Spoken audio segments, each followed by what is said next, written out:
Meus irmãos, sem mais delongas, abra a sua Bíblia em Neemias, capítulo 2, a partir do verso 11.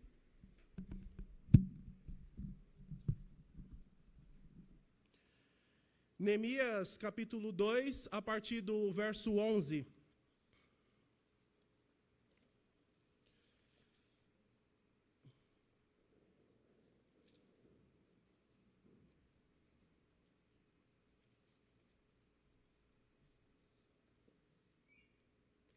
Todos encontraram?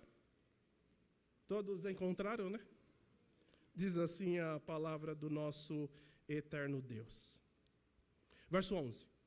Cheguei a Jerusalém, onde estive 3 dias. Então, à noite, me levantei, e uns poucos homens comigo. Não declarei a ninguém o que meu Deus me pusera no coração, para eu fazer em Jerusalém. Não havia comigo animal algum, senão o que eu montava. De noite, saí pela porta do vale, para o lado da fonte do dragão e para a porta do monturo.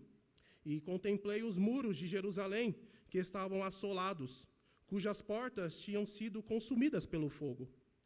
Passei à porta da fonte e ao açude do rei, mas não havia lugar por onde passasse o animal que eu montava. Subi à noite pelo ribeiro e contemplei ainda os muros. Voltei, entrei pela porta do vale e tornei para casa. Não sabiam os magistrados aonde eu fora, nem o que fazia, pois até aqui não havia eu declarado coisa alguma, nem aos judeus, nem aos sacerdotes, nem aos nobres, nem aos magistrados, nem aos mais que faziam a obra. Então lhes disse: estais vendo a miséria em que estamos? Jerusalém assolada e as suas portas queimadas? Vinde, pois, reedifiquemos os muros de Jerusalém e deixemos de ser opróbrio. E lhes declarei como a boa mão do meu Deus estivera comigo, e também as palavras que o rei me falara. Então disseram: disponhamo-nos e edifiquemos, e fortaleceram as mãos para a boa obra. Porém, Zambalate, o Horonita, e Tobias, o servo amonita, e Gesem, o arábio, quando souberam, zombaram de nós, e nos desprezaram, e disseram: que é isso que fazeis? Quereis rebelar-vos contra o rei? Então lhes respondi: ó Deus dos céus, o Deus dos céus é que nos dará bom êxito. Nós, seus servos, nos disporemos e reedificaremos. Vós, todavia, não tendes parte, nem direito, nem memorial em Jerusalém. Até aqui a palavra do nosso Deus. Oremos. Pai Santo, nós estamos diante da sua presença no dia do Senhor, e isso é graça. Nós já adoramos o Senhor, nós já confessamos os nossos pecados, nós já adoramos o Senhor mediante os cânticos, e agora nós queremos ouvir a sua voz. Fale ao nosso coração, Pai Santo. Faça com que saiamos daqui amando mais o Senhor e a sua palavra. Que saiamos daqui animados com a sua presença. Em nome de Jesus nós oramos e também agradecemos. Amém. Meus irmãos, o tema do meu sermão é o seguinte: o que você deve fazer no momento de desânimo? O que você deve fazer no momento de desânimo?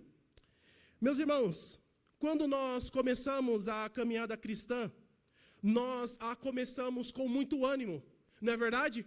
Uma pessoa, quando é encontrada por Jesus Cristo, ela é uma pessoa muito animada. Ela quer estar em todos os trabalhos da igreja. Eu era assim. Tinha alguma coisa lá, não era SAF, tá? Eu era da Assembleia, não era SAF. É Círculo de Oração, tá bom? É o paralelo da SAF. Então tinha qualquer coisa do Círculo de Oração, o Samuel estava lá. Tinha ensaio dos adolescentes. Deus me chamou com 20 anos. Eu participava do conjunto dos adolescentes. Tinha ensaio de qualquer coisa. O Samuel estava lá.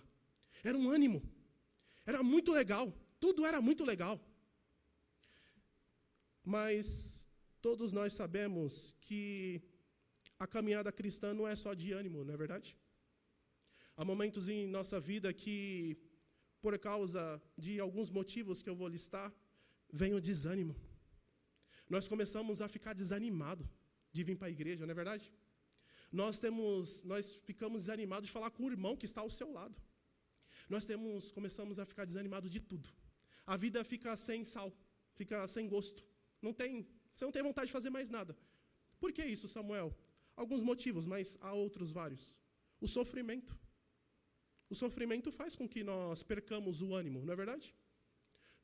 Devido a muito sofrimento, Jesus fala isso no Sermão do Monte, por se multiplicar a iniquidade, o que esfria? O amor. Podemos entender o amor, claro, como um sentimento e ação para com o outro, mas também o ânimo. As pessoas vão perdendo o ânimo, por causa da iniquidade das pessoas. E o sofrimento é uma delas, meus irmãos. Você começa a receber más notícias. As coisas não estão dando certo. Você perde o seu emprego. Você briga com seu amigo. Você é decepcionado. E você começa a perder o ânimo. Outro motivo é a zombaria. Quando você é cristão, principalmente quando está na universidade, na escola, e você é zombado, você começa a perder o ânimo. Cadê o Senhor? E você começa a perder a vontade de vir para a igreja. Porque você é zombado pelas pessoas. As pessoas zombam da sua fé. Você é cristão, né?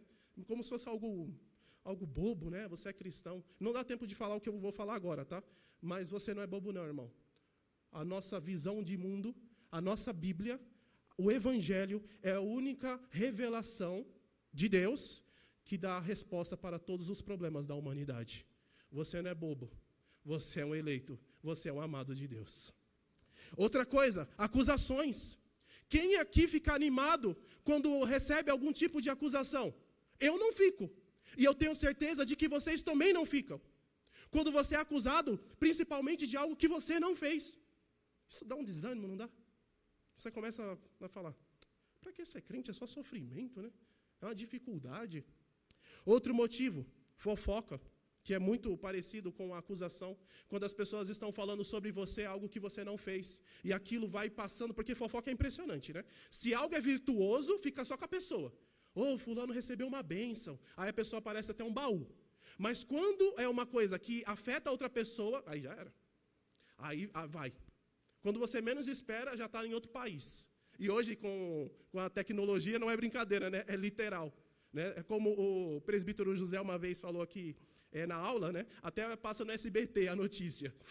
É verdade, infelizmente. Infelizmente tem isso no povo de Deus. Traição. Meu irmão, ser traído é uma das piores coisas do mundo. É uma das piores coisas. Isso desanima, não desanima? Mas há uma coisa que desanima mais do que todas essas coisas juntos, que é o pecado. O pecado tem um poder destrutivo de desanimar qualquer pessoa. A pessoa peca na segunda-feira. Vou pegar uma água aqui, porque eu já estou ficando com a garganta seca. Já. A pessoa peca na segunda-feira. E à medida que o tempo vai passando, em vez de ela buscar o Senhor, ela faz como Adão e Eva. O que eles fizeram? Fugiram. E qual é o pior? Uma coisa que eu ensinei para vocês bastante. O pecado não tem limite. Você pratica o ato. O ato, se você não parar, se você não for radical, o que vai acontecer? No dia seguinte está pior. Você não tem domínio sobre você mesmo. Não, aqui é aquela frase de 1 Coríntios. Tudo me é lícito, mas nem tudo me convém. Aquela frase não é Paulo falando, é os coríntios falando. Paulo vai rebater essa ideia. Não é uma palavra de cristão. Todas as coisas me são lícitas. É claro que não é verdade. Adulterar não é lícito, é verdade? Não é verdade isso? Então todas as coisas não são lícitas. Mas qual é a ideia? A pessoa, quando ela começa a pecar muito, ela começa a perder a visão de si mesma. Ela pensa que está bem, mas ela não está bem. Essa é a diferença de um cego natural para um cego espiritual. O natural sabe que é cego, o espiritual não. Na cabeça dele está igual o fariseu. É o purinho, é o santo. Pode ver que Mateus capítulo 23 é um tratado somente contra os fariseus. Para mostrar que não. O pecado ele tem esse efeito. E isso começa a desanimar. Não é uma aula, é uma pregação. Mas pense comigo, meus irmãos, quantas pessoas poderiam estar aqui que são da nossa igreja, tá? Porque eu, na qualidade de presbítero e ex-secretário da igreja, eu sei os nomes dos irmãos e a quantidade de irmãos. Você pensa, nossa, por que fulano não está aqui? Alguns estão viajando, graças a Deus, Deus compensa, né? Deus abençoa os irmãos. Outros estão em outros compromissos. Mas alguns irmãos que não estão aqui, por quê? Porque estão desanimados por causa do pecado. O pecado nos separa de Deus, traz um desânimo muito grande. E a pergunta que nós vamos responder nessa noite é a seguinte: Samuel, isso é novo? É claro que não é. Na época de Neemias, o texto que nós acabamos de ler aqui, Neemias tratou com desânimo, mas não dele, do povo. O povo estava desanimado, não Neemias. Lá, rapidamente, eu estou pregando uma série de sermões na congregação em Neemias. Tá? Então, não tem todo o contexto aqui, não é merchan, não é propaganda, tá? Mas eu estou pregando em Neemias. E você percebe no capítulo 1 e 2, quem já leu Neemias, que ele está muito animado, mas o povo está desanimado. Então, a pergunta que nós vamos responder nessa noite é a seguinte: o que você deve fazer no momento de desânimo? O que você faz quando você está desanimado? Você se afasta de Deus? Você fica na sua casa? Você não quer falar com ninguém? O que você faz? Hoje nós vamos ver qual deve ser a postura correta do cristão quando ele estiver desanimado. Mas antes disso, é necessário que nós saibamos o contexto de Neemias. Em primeiro lugar, nós temos que lembrar aqui que Jerusalém foi destruída pelos babilônios em 586. Então Israel, vocês sabem a história, Deus chama Abraão, de Abraão, no período do Êxodo, ele vem uma nação poderosíssima. Eles vão para a terra prometida, e lá eles têm o rei Davi. Depois rei Davi, ele falece e passa o reinado dele para o filho Salomão. Salomão que começou bem, mas depois, vou usar uma expressão acadêmica aqui, chutou o balde. Deus falou, agora como punição o reino vai ser dividido.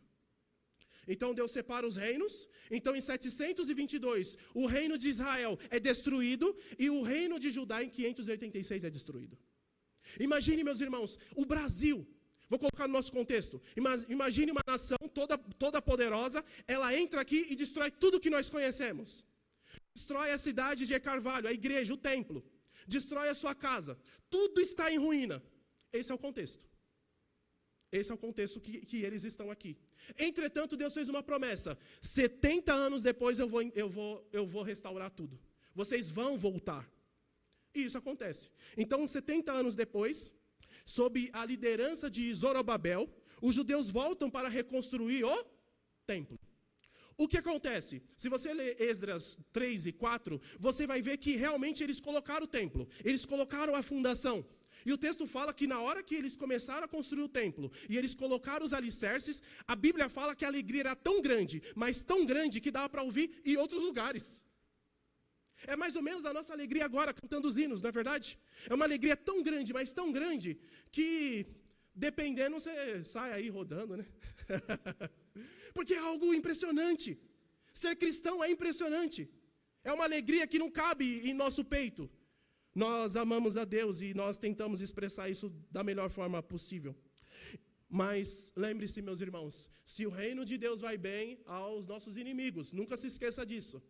Então, 2 inimigos se levantam aqui, Zambalate e Tobias. Quem já leu Neemias e Esdras já estão familiarizados com essas 2 encrencas aqui, né? Então, o que esses 2 fazem? Eles começam a mentir. Eles chegam para o rei Artaxerxes diz o seguinte: ô rei, o senhor ficou sabendo que os judeus, eles estão bolando um plano para que eles sejam independentes? Ah, o rei, oxe, como assim? Lembrando que Israel era escravo.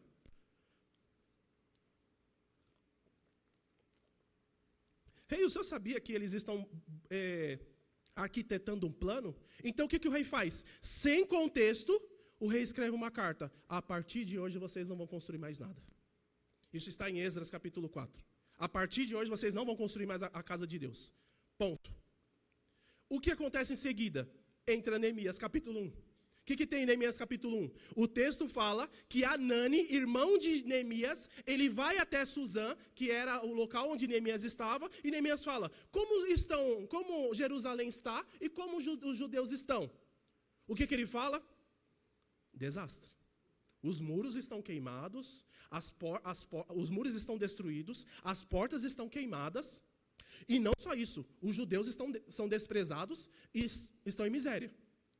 A situação era pior. O que Neemias faz? Ele senta e chora. Porque diante de uma notícia, o que você faz? Senta e chora. Mas o que o texto diz? Por algum tempo. Não é para a vida toda. É por algum tempo. Então o que acontece? Neemias, ele vai orar ao Senhor. Ele vai orar ao Senhor para pedir a Deus, para falar com o rei, para que o rei reverta a situação. Olha que difícil. Lembrando de uma coisa, meus irmãos. Se o rei da época, você se lembra do anel de Selá de Esther?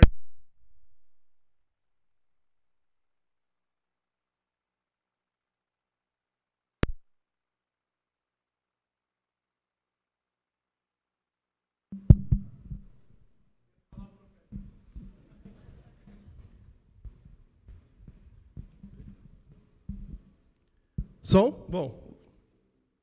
Vamos sem o pedestal mesmo.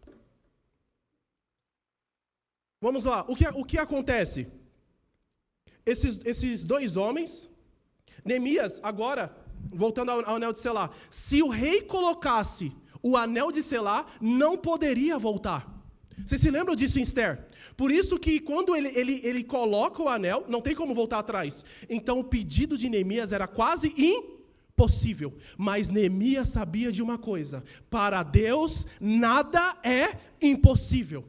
O homem pode fechar as portas aqui, mas Deus abre um portão nos céus. E é isso que acontece. No capítulo 2, do 1 ao 10, Neemias consegue o sim do rei. Neemias, pode voltar para Jerusalém e você vai reconstruir os muros. Louvado seja o nome de Deus. Mas agora Neemias está diante de outro problema. Neemias só enfrenta problemas aqui, irmãos. Se você acha que é crente, só tem a vida, fala assim, nossa, eu vim para a igreja, agora só tem problema. Exatamente. Porque no mundo tereis o quê? Não são bênçãos. Há momentos que Deus, por piedade e misericórdia, nos coloca em um tempo de descanso. Mas nós descemos desse monte de descanso e nós vivemos a vida de aflição. Sabe por quê? Porque vivemos em um mundo quebrado de miséria, de pecado, de traição, de infidelidade. Não é verdade? O cristão, ele olha para esse mundo aqui e o desejo não é habitar aqui eternamente, mas é habitar eternamente com o Deus dele. Onde tem o quê? Paz, justiça. É isso que o cristão quer. O cristão não quer viver nesse mundo miserável. E a morte, ela está aí para nos lembrar disso. Que aqui não é o nosso local, mas sim novos céus e a nova terra. Então, o que acontece? Agora, qual é o novo desafio de Neemias? Neemias tem que animar o povo. Olha o contexto deles. Esse é o contexto de Neemias. Então, dito tudo isso aí, meus irmãos, todo esse contexto, toda a introdução, agora sim nós vamos entrar no texto propriamente dito. O que você deve fazer no momento de desânimo? Então, o que você deve fazer no momento de desânimo? Em primeiro lugar, conheça o motivo do seu desânimo. Conheça o motivo do seu desânimo. Veja aí, Neemias 11 a 16. Eu não vou ler todo o capítulo, porque eu falo bastante, os irmãos sabem, já falei isso várias vezes. E também o texto é longo, se eu entrar em cada detalhe. Então vamos destacar algumas ações principais aqui. A primeira ação importante, Neemias chega a Jerusalém. Olha o verso 11. Cheguei a Jerusalém, onde estive 3 dias. Então qual era o sonho de Neemias? Ir para Jerusalém. Lembrando, Neemias não nasceu em Jerusalém. Neemias nasceu no cativeiro. Então ele não conhecia a terra dos pais dele. Agora Neemias está aqui. Segunda cena importante, Neemias se levanta à noite com alguns poucos homens. Olha o verso 12. Então, à noite me levantei e uns poucos homens comigo. Olha que interessante. O texto fala que Neemias chega a Jerusalém com qual propósito? Levantar os muros. Não foi o que eu falei para vocês? Neemias foi para Jerusalém para levantar os muros. E ele chega, ele fica 3 dias e ele não fala nada. Sabe por quê, meus irmãos? Existe algo chamado inteligência ou sabedoria.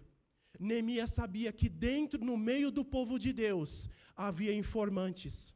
E esses informantes, obviamente que eu vou falar, informavam os inimigos de Deus. Tudo o que acontecia. Então o que Neemias fez? Eu não vou falar nada, porque eu não sei quem é quem. Isso é sabedoria. Isso é sabedoria. O líder, meus irmãos, e todo cristão, aqui eu estou falando todo cristão, tem que saber com quem vai falar e o que vai falar.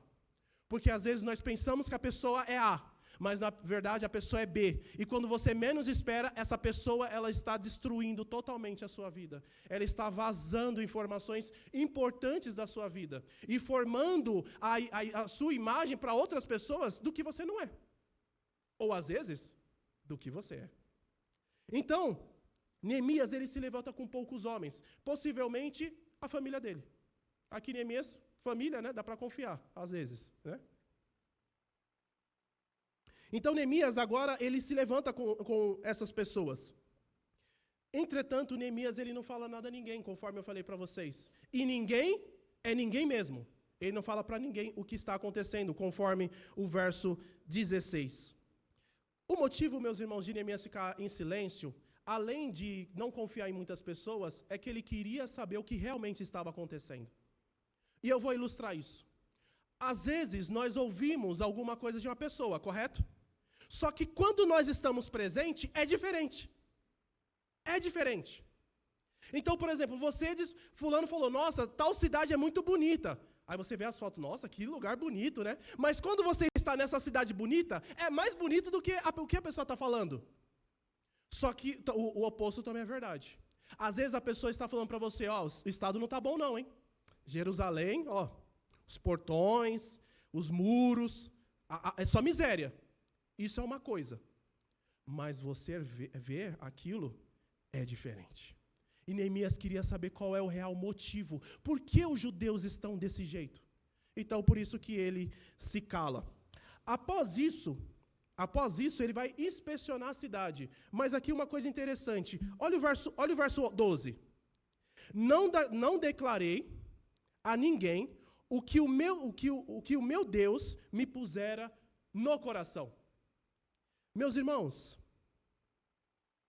saber que estamos fazendo algo que não é nosso, mas é de Deus, é dado por Deus, dá um ânimo gigante. Vou ser sincero com os irmãos. Se eu não tivesse certeza do meu chamado para ser pastor, com certeza eu não aguentaria todo o processo do seminário.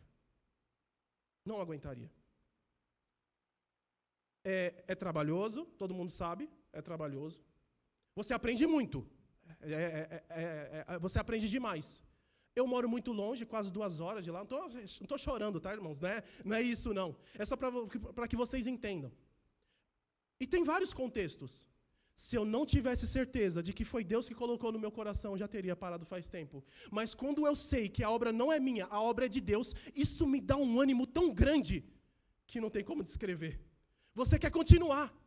Então o que Neemias está dizendo aqui? O que ele está ensinando? Que o que eu estou fazendo não é meu, é do Senhor. Isso dá um ânimo muito grande.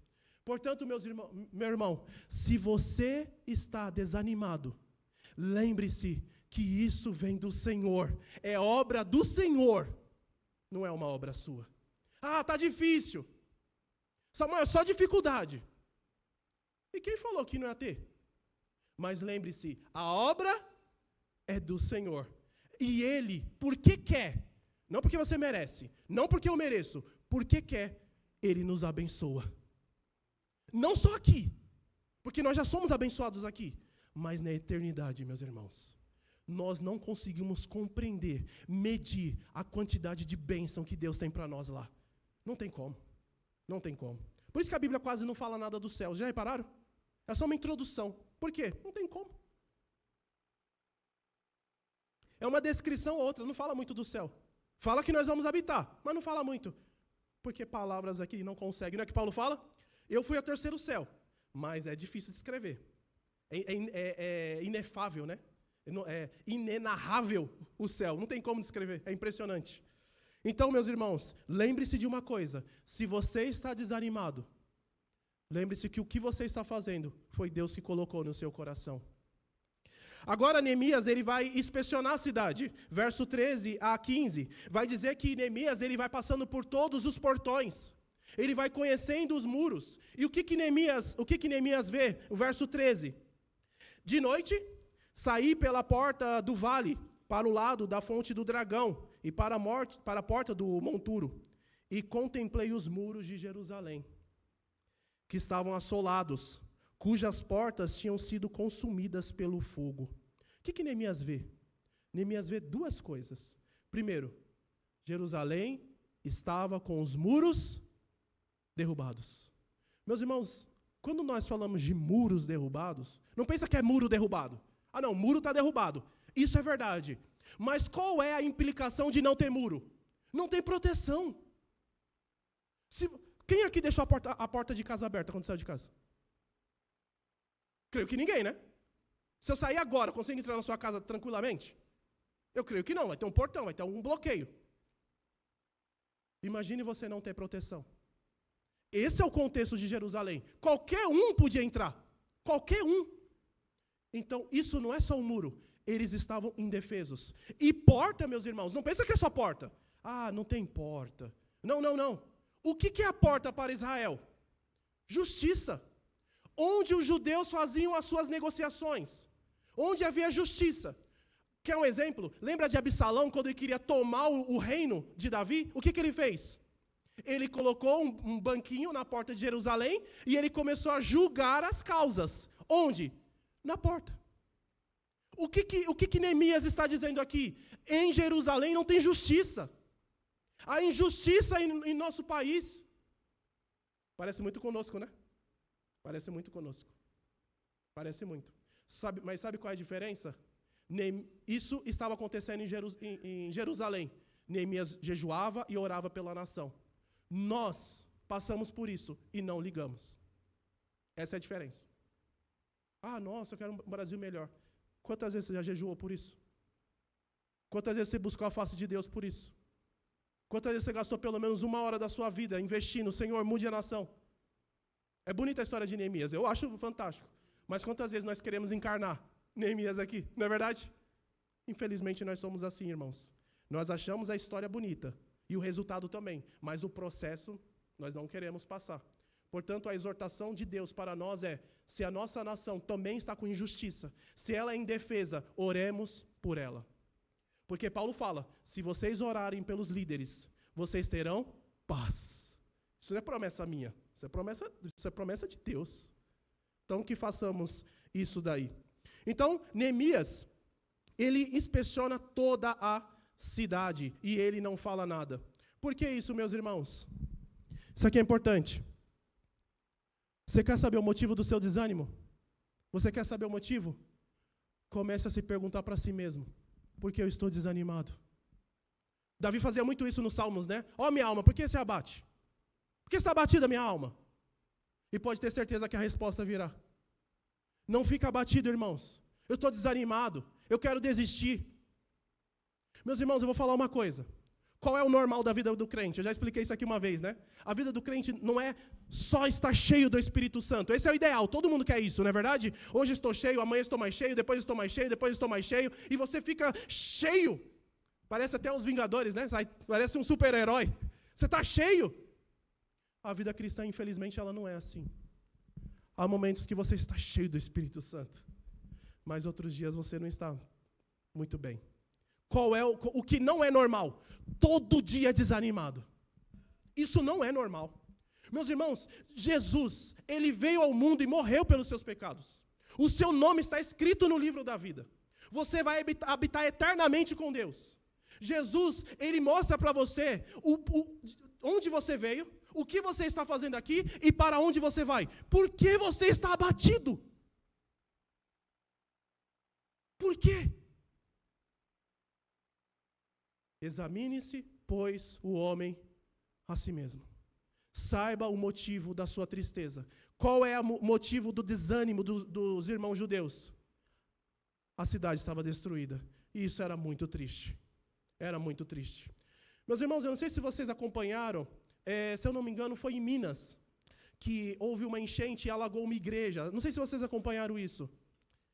Imagine você chegar na sua igreja, local onde você trabalha, você prega, você está todo dia ali, você gasta uma energia intensa, você chega na igreja e aquele lugar está totalmente destruído.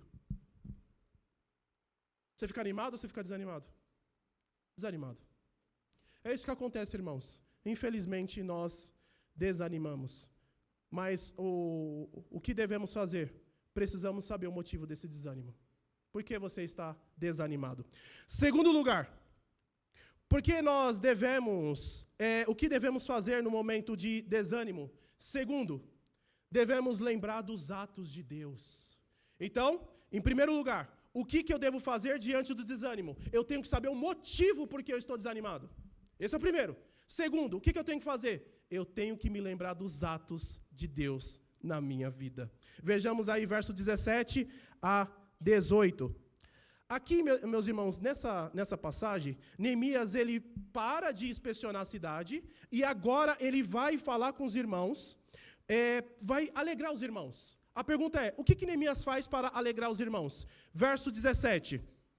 Então, lhes disse, estáis vendo a miséria em que estamos? Jerusalém assolada e as suas portas queimadas? Primeiro lugar que Neemias faz para poder consolar os irmãos. Neemias não nega o problema. Ele não nega. Neemias, ele fala exatamente o que está acontecendo. Sabe por que vocês estão desanimados? É porque a cidade está destruída. E isso, conforme ele mesmo vai dizer, isso traz vergonha, opróbrio. Isso traz vergonha, isso traz tudo isso. Qual a lição que nós tiramos daqui rapidamente? Nós vivemos em uma época em que não queremos enfrentar os nossos problemas. Não queremos enfrentar. Sabe o que é mais fácil? É muito mais fácil você pegar e se esconder atrás de uma sociedade totalmente psicologizada. Pegar termos da psicologia, colocar na sua testa e você negar o seu problema. É isso que acontece. Você não quer encarar a realidade. A realidade dói. Não é verdade? E quem falou que, meus irmãos, embora não esteja na Bíblia, mas é uma verdade bíblica. A verdade dói, mas ela liberta. A mentira, ela não dói, mas ela também não liberta. Então, em vez de você enfrentar a realidade do seu problema que está batendo na sua testa, você prefere usar rótulos que o mundano usa para se proteger. Ah, não. Isso aqui não é um problema. E ele vai continuar ali. E sabe qual é o problema? Esse problema cresce, vira um monstro. Vira um monstro. Então, meus irmãos, não fique se escondendo atrás de rótulos de uma sociedade psicologizada. Enfrente o problema. Porque Jesus Cristo está com você. Não é a promessa dele? Jesus, ele fala que no mundo tereis aflições. Aí acaba o versículo. Mas tende o quê? Bom ânimo. Porque eu venci o mundo. Aí você pergunta, agora a aulinha de português, cadê a Sueli? A aulinha de português. Ele não fala, e vencerá o mundo. Ele fala isso? Não, ele fala, venci de forma completa. Eu venci o mundo. Portanto, seja animado. Seja alegre, apesar das dificuldades, seja alegre. Alegria aqui, meus irmãos, estou falando sair daqui sorridente, né? Não é isso que eu estou dizendo. Mas é mesmo diante da adversidade, o seu coração está em paz e feliz com o seu Deus. Isso é alegria verdadeira. Isso é alegria. E somente o Evangelho pode trazer isso para você. Diante de dificuldades, você ainda consegue colocar um sorriso no rosto e dizer, eu creio num Deus verdadeiro, e por isso eu creio no dia de amanhã. E ponto. É assim que funciona. Então Neemias, ele não chega e fala, nossa, ô judeus, acabei de ver que vocês não têm problema nenhum. Acabei de ver que vocês não têm problema. Não, vocês têm problema? Sim. Enfrente o seu problema. Se você tem dificuldade para organizar os pensamentos, porque diante do momento em que você está passando por problemas, você tem dificuldade de organizar os seus pensamentos, não é verdade? Você está ali e não sabe o que faz. Peça ajuda. Ah, Samuel, não confio em ninguém. Não é possível que na terra você não confie em uma pessoa. Não é possível. Fale com essa pessoa. Peça a ela para que ajude a organizar os seus pensamentos. Dica prática: pega um papel e uma caneta e comece a colocar ação por ação para organizar os seus pensamentos e saber o que está acontecendo. Mas não fique assim: vou deixar para amanhã. Vou deixar para depois da manhã. Não faça isso, não. Resolva o seu problema. O que Neemias faz? Aqui é fabuloso. Vou tentar não chorar hoje, tá, meus irmãos? Vou tentar não chorar hoje, mas não prometo, hein? Neemias fala como a boa mão de Deus estava com ele, verso 18. Eu lhes declarei como a boa mão de Deus estivera comigo, e também as palavras que o rei me falara. Meus irmãos, você está desanimado? Você sabe uma coisa que anima o seu coração? É quando você vai pensando na providência de Deus durante toda a sua vida. Isso dá um ânimo tão grande que você parece que não tem problema. Mas você tem, mas você parece que não tem. O que eu quero dizer com isso? Sabe quando você está diante de um problema? Aí você começa a pensar: nossa, tá difícil, né? Nossa, mas e aquela vez que Deus fez isso? Nossa, e naquela vez que Deus fez aquilo? Nossa, e naquela vez que Deus fez aquilo outro? Aí você vai pensando, e aquilo vai enchendo o seu coração, e você vai se animando. Quando você perceber, você já tem um ânimo necessário para enfrentar as suas dificuldades. Pense na providência de Deus na sua vida. Pense nisso. Meus irmãos, eu não sei. Em 2014, Deus me salvou. Eu não sei o que eu seria se Deus não tivesse me salvado. Algumas pessoas batem no peito e falam: eu sei que eu nunca seria isso. Meu irmão, você nem se conhece. Se Deus liberar o seu coração para você fazer o que você quer no seu coração, meu amigo, desculpa, é cadeia, alguma coisa estranha assim. Você não conhece, você não se conhece. Se você é um cristão e ama a Deus, é por causa da graça de Deus, que opera no seu coração. Mas não é que você é bonzinho. Não tem esse negócio.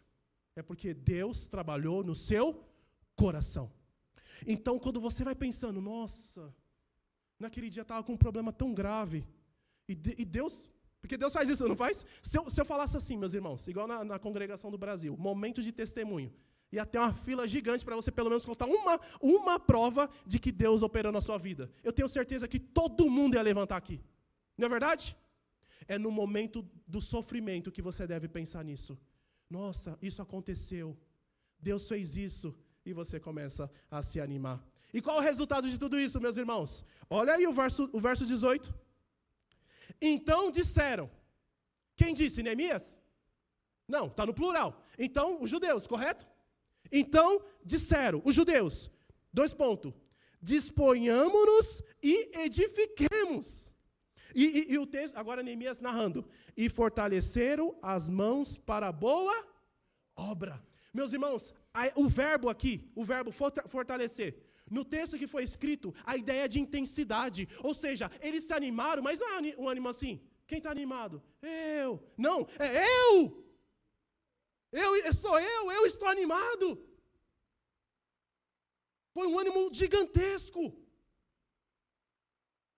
Quem operou isso aqui? Foi Neemias? Ou foi Deus usando Neemias? Meus irmãos, que bênção. O que isso nos ensina? Que Deus usa a nossa vida para animar o outro. Paulo fala: eu estava abatido. Mas graças a Deus vou soltar um nome aqui, depois coloca o nome do seu filho, tá? Onesíforo. Graças a Deus pela vida de Onesíforo. Porque ele me trouxe ânimo. O que o texto está nos ensinando aqui? Deus usa a sua vida para animar a vida dos irmãos. Manda mensagem para o irmão que não veio hoje. Ô irmão, por que você não veio? Estou em Miami, aí tudo bem. Ô irmão, porque estou triste, Samuel. Estou desanimado, a vida está difícil. Parece que o céu está de bronze. Isso aqui não é, o que eu estou fazendo aqui não é uma informação para que vocês fiquem mais inteligentes. A pregação não é para você ficar mais inteligente. Consequentemente, você fica. A pregação é para você colocar em prática. Tudo que eu estou falando aqui é para colocar em prática, não é para você falar: nossa, achei legal hoje. Hoje eu descobri que diante do desânimo eu tenho que fazer isso, isso, isso. Não, é para você viver isso aqui. Então, faça isso. Eu desafio você. mande mensagem para uma pessoa que não veio hoje e fale, por que você está assim? O irmão que está do seu lado, às vezes está tão abatido que você nem sabe. Não é verdade? E Deus fez isso, porque Deus, Ele é bom. Então vamos lá, meus irmãos, último ponto. Eu falei que ia pregar até meia-noite, mas fazer o quê, né? O texto está acabando. Mas vamos lá. Vamos para a última verdade do texto. Antes, uma breve recapitulação. Vimos que, no momento de desânimo, o que vocês devem fazer quando vocês estão desanimados? Primeiro lugar, conhecer o motivo do desânimo. Vocês devem conhecer, por que eu estou desanimado. Ponto. Segundo motivo, o que eu devo fazer? Lembrar dos atos de Deus na minha vida. Em último lugar, o que eu devo fazer? Samuel, estou desanimado, o que eu devo fazer? Em último lugar. A folha não quer soltar. Confie no Senhor. Então você vai conhecer o motivo do seu desânimo. Você vai se lembrar do que Deus fez. E agora você vai confiar no seu Deus. E essa parte aqui é impressionante, meus irmãos. Vamos lá, 19 e 20. Nessa cena, os inimigos de Deus zombam dos judeus, mas Neemias dá uma resposta a eles. Veja o verso 19. Porém, Zambalate, o Horonita, e Tobias, o servo amonita, e Gesem, o arábio, quando o souberam, zombaram de nós e nos desprezaram, e disseram, que é isso que fazeis? Quereis rebelar-vos contra Deus? Meus irmãos, olha como inimigo das nossas almas, e olha como o mundo é sujo. Os irmãos, primeira cena, os irmãos estão desanimados. Não é verdade? Vocês viram, eles estão desanimados. Segunda cena, como acaba? Os irmãos animados. Aí vem a terceira cena. Esses três vêm se levantar para abater. Sabe por quê? O que o texto está ensinando? Mesmo quando você se animar, as coisas vão fazer de tudo para que você volte para o desânimo. Porque Satanás não quer um crente animado. Para Satanás não é alegre, não é um bom negócio para ele que você fique animado. Porque um crente animado é terrível. Vocês se lembram das festas de Israel? Uma delas se chama Festa da Trombeta. Olhando para o Novo Testamento, nós não fazemos essa festa, né? Porque algumas pessoas não iam gostar por causa do barulho. Mas o que é a trombeta hoje? É a palavra de Deus. Um crente animado é uma trombeta, porque ele vai anunciando Jesus para todo lugar. Satanás gosta disso? Claro que não.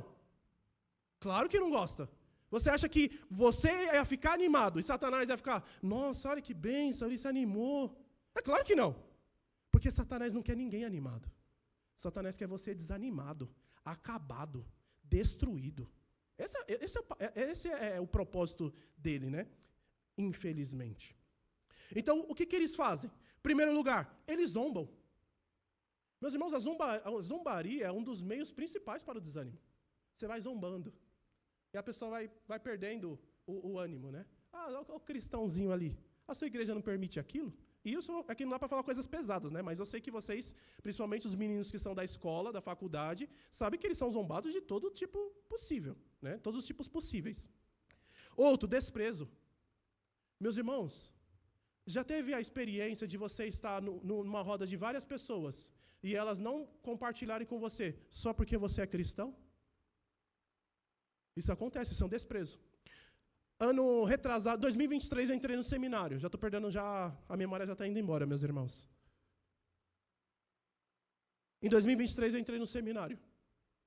E na mesma época, uma menina entrou numa faculdade para fazer o curso de biologia. E assim que ela entrou, acho que eu já contei isso para vocês. E assim que ela entrou, normal, né? Você primeiro ano, né? Os alunos vão sentando, vão conversando. Aí entra o professor, /ímpio, né? Aí ele fala o seguinte, quem aqui é crente? Quem aqui é crente? Aí a menina levantou a mão. Ele falou o seguinte, sai da minha sala, porque aqui que eu vou falar é coisa real, não é fábula. Isso traz ânimo ou desânimo? Desânimo. E Satanás faz isso? Toda hora. Toda hora. Ele quer excluir você. Ele quer excluir. Quer desprezar. É isso que ele quer fazer. Depois eu conto o que aconteceu nessa história aí, mas o objetivo não é esse. Mas o que eu quero que vocês peguem? Quando nós estamos animados, Satanás faz de tudo para trazer desprezo para você, para que você se sinta sozinho, Mas vou dizer uma coisa, você não está sozinho. Porque o homem pode te trair, Deus nunca. O homem pode ser infiel, Deus nunca. O homem pode abandonar você, Deus nunca. Aquela menina se levantou, saiu e depois deu uns problemas lá. E eu não sei o fim da história, por isso que eu não conto.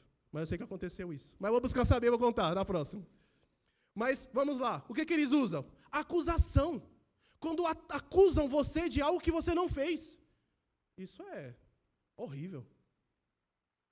Você ser acusado de algo que não fez. Meus irmãos, já passei por isso, eu não vou entrar em detalhes. É horrível. Apontaram-me dizendo que eu fiz A. Eu não fiz A. Acontece isso. E acontece normalmente. Traz desânimo ou ânimo? Desânimo. Mas vamos para a resposta, que essa parte chata, né? Nossa, o que ele faz? Agora vamos para a resposta de Neemias. Isso é um homem de Deus. Olha a resposta de Neemias. Neemias responde ao ataque dos inimigos fazendo 3 afirmações. Vou repetir. Neemias fez 3 afirmações, não hipóteses. Ele não usou nada de possibilidade. Não, que Deus faça. Nós faremos, né? Que vocês tenham. Não, ele está afirmando. Vejamos a afirmação. Primeira afirmação. O Deus dos céus é quem nos dará bom êxito. O Deus dos céus é quem nos dará um bom êxito. O que Neemias está dizendo? Zambalate, Tobias, deixa eu falar um negócio para você aí. Não vai ser com a nossa força não, amigo. Não é com a minha força não. Você acha que eu vou me levantar e eu vou usar a minha força bruta com você? Não. Quem vai me trazer sucesso? Quem vai me abençoar? O Deus dos céus. É Ele quem vai me abençoar. Diante do desânimo, não é você com as suas próprias forças que vai resolver o problema, mas é o seu Deus. Eu vou ilustrar. Vocês se lembram do 1 Samuel capítulo 17? A luta ali de Davi e Golias. Vocês lembram que Israel toda, a nação de Israel, temia o gigante Golias. Vocês se lembram disso, né? Aí chega um menino, que não era militar, mas era crente. Era um crente animado. Davi era um crente animado. E ele chega, vai levar os pães, né, os alimentos para os seus irmãos. E ele fala, o que está acontecendo aí? Aí o pessoal fala, tem um gigante aí, ó. Tem um gigante. Porque qual era o que acontecia naquela época? Em vez de as duas nações lutarem por inteiro, eles poderiam chamar os campeões. Então, por exemplo, qual é o campeão do Brasil? O campeão do Brasil, vou inventar aqui, é o João. O João é o campeão do Brasil. Quem é o campeão dos Estados Unidos? É o Fábio. O Fábio é o campeão. Quem vencer vai dominar a nação toda. Então, em vez de derramar vários sangues, ele chamava o campeão de cada um. Então, Neemias era o campeão dos filisteus. Aí sabe quem eles chamam? Um menino que não tinha experiência para nada, para derrotar o campeão. Porque eu vou falar uma coisa para vocês. Vocês se lembram da armadura de Golias? A armadura de Golias era poderosíssima por quê? Porque mostrava que ele era um homem que já tinha vencido várias vezes. A cada batalha de Golias, ele ganhava uma armadura nova. Um equipamento novo. O que Davi tentou fazer? Davi pega a armadura de Saul, e a Bíblia fala que ele não fica muito bem, né? Porque ele era um jovem. Ele era um jovem, e não dá certo. Entenderam o contexto? Israel está com medo. Vem o menino e fala assim para o gigante, que é esse circunciso aí, que vem afrontar o povo do Deus vivo? Vocês entenderam o problema? Vocês entenderam o que eu quero passar? Eu estou diante de um problema que vai trazer desânimo, mas não vai ser a minha força, vai ser a força de Deus. Você acha que Davi ganhou de Golias porque ele era forte? Nunca foi assim. Davi ganhou de Golias porque quem venceu Golias, de fato, foi o Deus de Israel. Com uma pedra, ele venceu aquele gigante. O que eu quero dizer? Não pense que você vai sair daqui e vai falar, não, agora eu vou bater no peito, agora eu vou resolver todos os meus problemas. Ô, meu irmão, você é pó. E como o João Marcos falava bastante aqui, filho do pó. É o Senhor que vai à frente. Não foi que nós cantamos, né? Caminho no deserto? Não foi à toa, foi combinado. Próximo aqui.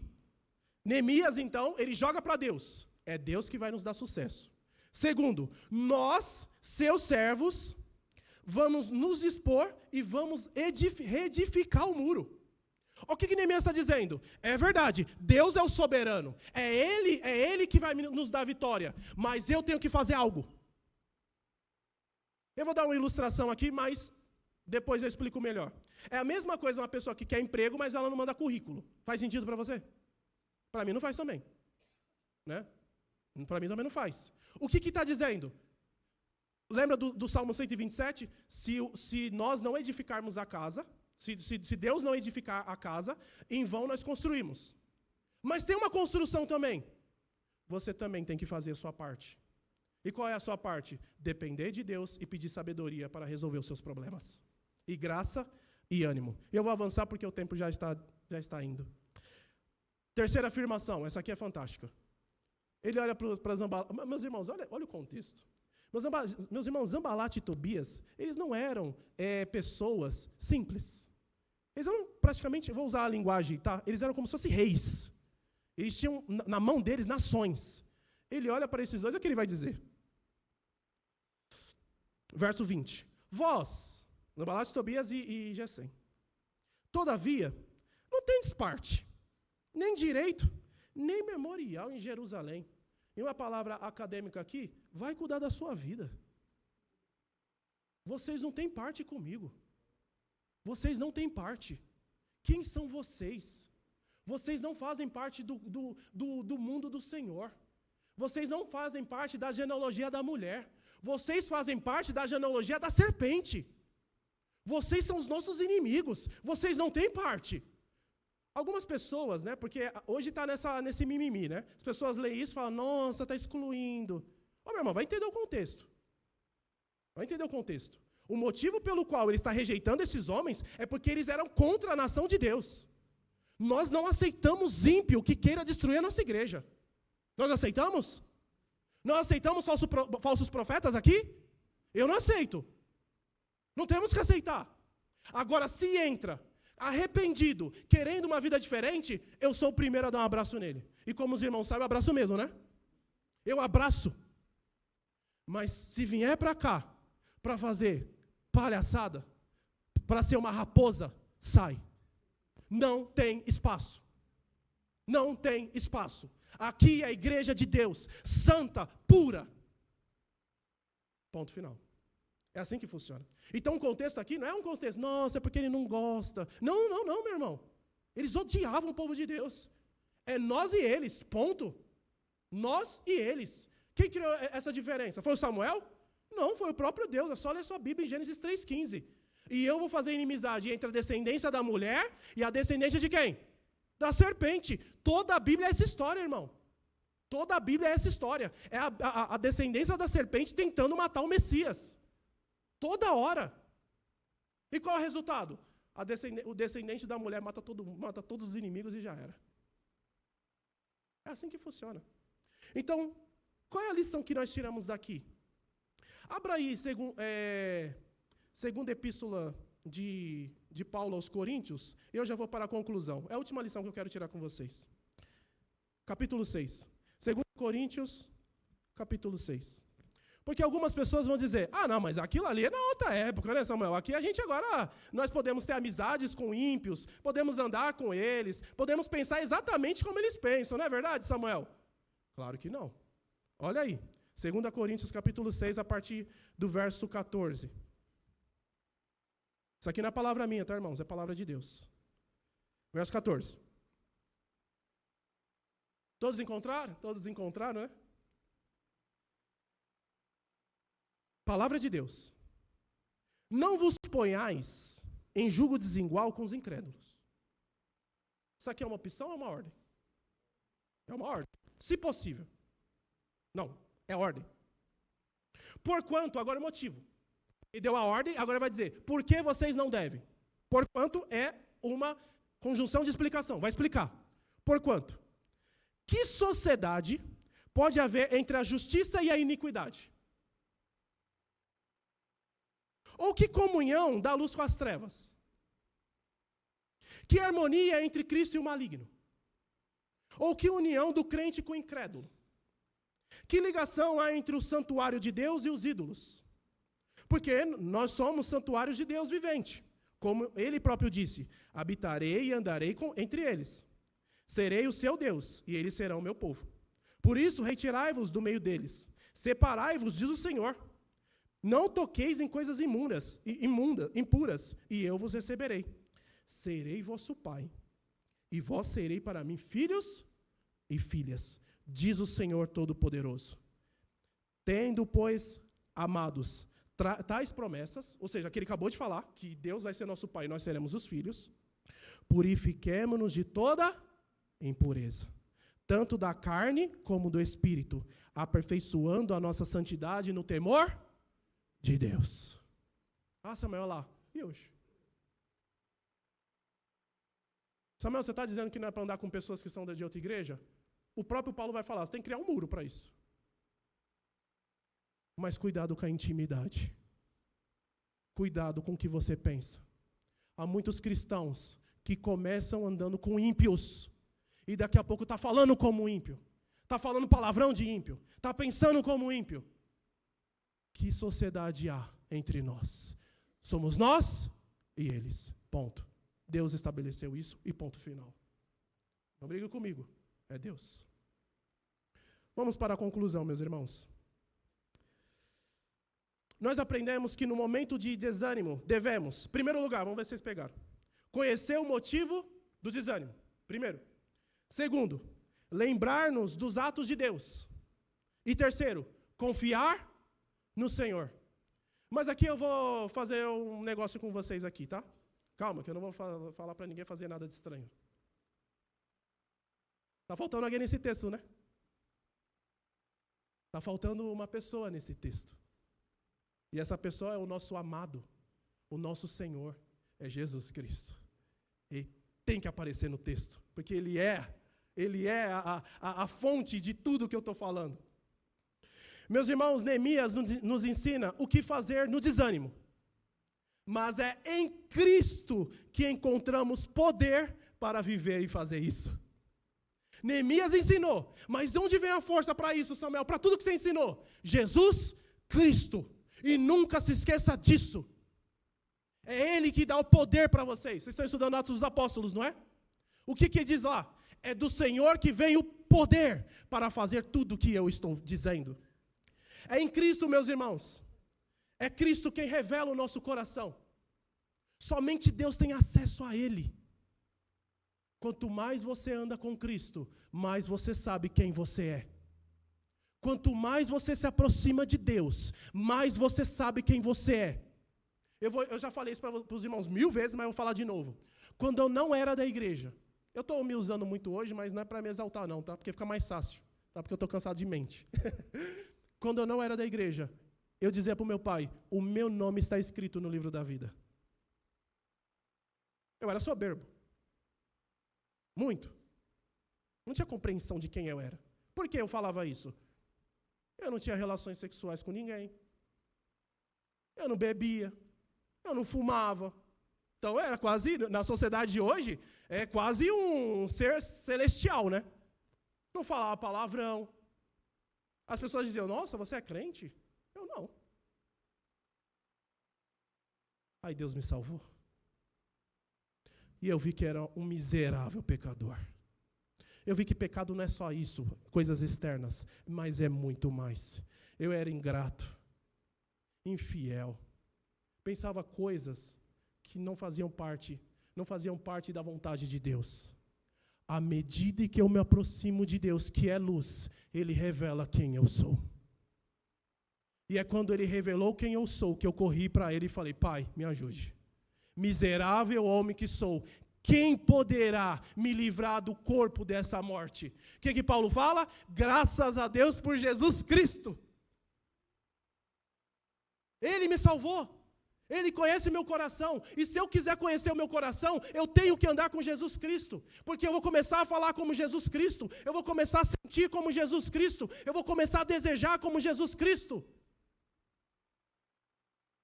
Segundo, é Cristo quem nos lembra do maior ato de Deus na cruz. O maior ato de amor de Deus por você, meu irmão, foi Jesus no madeiro. Foi Ele morrendo por você. Não foi qualquer coisa, não. Hoje nós tivemos uma aula, o José deu aula lá na congregação, tem uma hora que não tem como, você chora. Porque é muito bonito. A crucificação, embora seja algo pesado, doloroso, ela é motivo de alegria para mim, porque foi lá que Jesus morreu por mim. Tem um incentivo maior do que você ficar animado, do que esse ato de Deus. Quando estiver desanimado, fala, Jesus morreu por mim. E as coisas vão mudar. Terceiro, é Cristo quem garante a nossa vitória. Meus irmãos, quando João ou Pedro, não me lembro quem dos dois, talvez João, ele fala, em Cristo somos mais do que vencedores. De novo o verbo, não seremos, somos. Mesmo quando você fracassa diante de Deus, em Cristo Deus aceita você. Não saia daqui com peso, meus irmãos. Não, tenho que sair do jugo do desânimo. Não saia com esse peso. É Cristo que carrega o seu peso. É Ele. Porque o fardo de Jesus é leve. É leve. Por fim, é Cristo quem reconstrói aquilo que o pecado destruiu. Deus pega um miserável como eu. Um miserável como você. Ele troca a minha roupa imunda. A minha boca imunda. Os meus pensamentos imundos. Os meus sentimentos imundos, a minha vontade imunda. E ele agora começa a pensar como Deus. Eu começo a amar o próximo. As minhas palavras agora não são de maldição, eu estou abençoando. Deus abençoe, irmão. Agora quando eu peco, eu choro.